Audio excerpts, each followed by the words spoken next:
সৌন্দর্য কিংবা আবেগের প্রকাশের অনন্য উপাদান ফুল চাষ খুলে দিয়েছে জীবন জীবিকা ও দেশের আধুনিক কৃষি অর্থনীতির নতুন দিগন্ত। তবে প্রতিদিনের বাড়তি চাহিদা মেটাতে আরো বেশি গবেষণা দরকার। রাজধানীতে প্রথমবারের মতো আয়োজিত ফুল উৎসবে এমন মন্তব্য করেন বিশেষজ্ঞরা। আর চাষিরা বলছেন, সম্ভাবনাময় এ খাতে নীতিমালা না থাকায় ভুগতে হচ্ছে তাদের।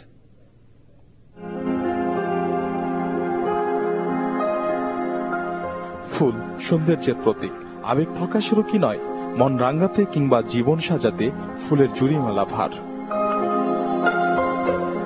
আর তাই তো আজকাল অনেকেই ঝুঁকছেন বাণিজ্যিকভাবে ফুল চাষে, যা কৃষি নির্ভর অর্থনীতিতে যোগ করেছে নতুন মাত্রা।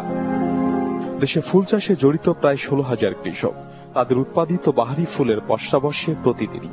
তবে এবারই প্রথম রাজধানীতে জাতীয়ভাবে ফুল উৎসবের আয়োজন করল বাংলাদেশ ফ্লাওয়ার সোসাইটি, যা বিপুল সাড়া ফেলেছে ফুল অনুরাগীদের মাঝে। বিভিন্ন ফুলের একসাথে সমাহারগুলো দেখতে আর বিভিন্ন ফুলের নাম জানতে পারবো, সে আশায় এসেছি। আমি চাই যে প্রতি বছরই এরকম মেলা হোক, সবাইকে আরো জানানো হোক। একসময় ফুলের চাহিদা মেটাতে নির্ভর করতে হতো আমদানির ওপর, এখন উল্টো রপ্তানির জন্য প্রস্তুত বাংলাদেশ। এই বিজ্ঞানীর মতে বাড়তে থাকা এই চাহিদা পূরণে দরকার আরো গবেষণা। কিছুদিন আগেও শুধুমাত্র গোলাপ দেখা যেত আমাদের হাতে, কিন্তু এখন গ্লেডিউলাস এসেছে, জারবেরা এসেছে, আমাদের বিভিন্ন রকম ফুল। গোলাপের ভিতরেও কিন্তু অনেক ইমপ্রুভ গোলাপ চলে আসছে। আমরা বেস ছিলাম ইন্ডিয়া থেকে আসবে, সেই চারাটা থেকে আমরা ফুল উৎপাদন করব। কিন্তু এখন কিন্তু আমরা নিজেরাই গবেষণা করে বের করেছি আমাদের দেশীয় চারা দিয়েই উন্নত মানের ফুল উৎপাদন করতে পারি।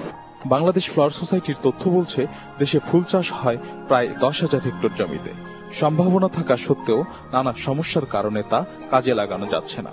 আমাদের এই মেলার মূল উদ্দেশ্য দেশি ফুলের দেশি বাজার। আমাদের দেশীয় ফুলই ফুলের দেশি বাজার, দেশীয় ফুলের দেশি বাজার, দেশীয় ফুলের দেশি বাজার, দেশীয় ফুল।